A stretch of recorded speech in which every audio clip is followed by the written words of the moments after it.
आज भी मैंने पहले जब एक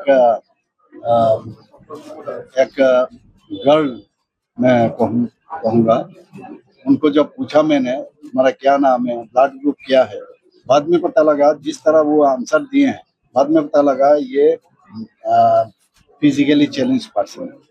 तो उसके बाद मुझे अच्छा लगा जैसा स्पेशली चैलेंज पर्सन आज देखो ब्लड डोनेशन के लिए आए हैं।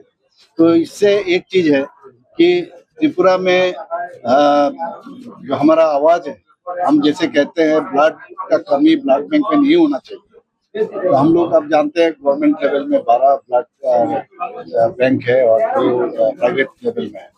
तो उसमें तो ये लोग आप सोचिए, एक चैलेंज्ड पर्सन, वो भी एक लड़की, जिस तरह यहाँ पर आज ब्लड देने आई और उसमें स्फूर्ति भी थी, मैंने बहुत अच्छा लगा।